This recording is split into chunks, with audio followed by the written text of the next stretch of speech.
Hello, I'm Graham Cole. Today, we're going to talk about some various ways that hopefully we can make you feel safer in your home, but certainly make your home safe. I'm here with my friend Jamie, and together we're going to talk you through various ways. So tell me, Jamie, how can we make our homes safer from the risk of fire? Well, there are three key things to look out for. Prevention, removing fire risk from the home. Detection, making sure that there's the right smoke alarms installed.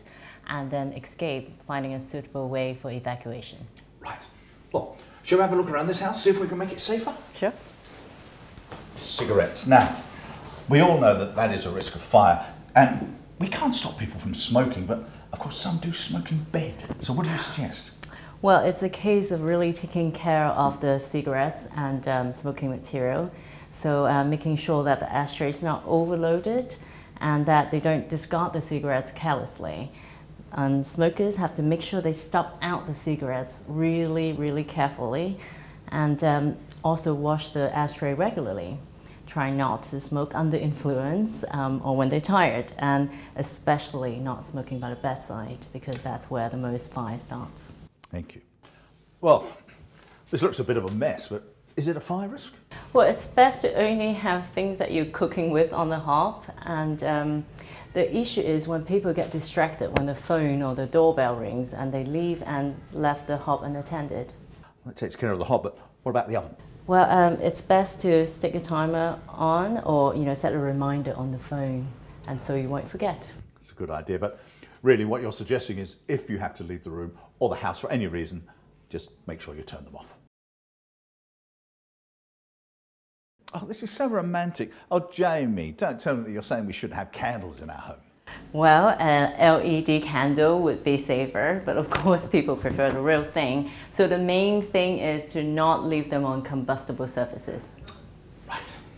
Romance is not dead. No. So, well, even I can see what the problem is here.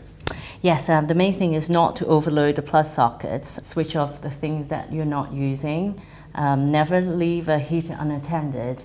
And with things like the hair curlers and hair dryers, make sure that they're not hot when you leave on, especially carpets and bed. What else should we be looking out for? Well, checking that the appliances are in good conditions. There's so many of them with frayed cables and damaged phone chargers, which can be really dangerous. Yeah, but not everyone can afford to replace their phone charger all the time. Now, is there anything else that you can suggest? Well, the best way to be reliable is to actually get the chargers from the same manufacturers that made the phone with a CE mark on it. It's a case of being safe, not sorry. Okay, well, we've spoken about prevention. What else can you suggest? Well, so we've been through prevention, so now look at detection. Okay, so this is a good start. At least they've got a smoke alarm. Well, that's right. They should check the battery works properly, regularly. And how many smoke alarms should we have? Well, most people have one on every landing or hallway, and but ideally they should really have one in every room that a fire could start. That would then give you the best possible warning in the event of fire, so you can respond properly. And what is the proper response? Well, the key thing is to know how to respond.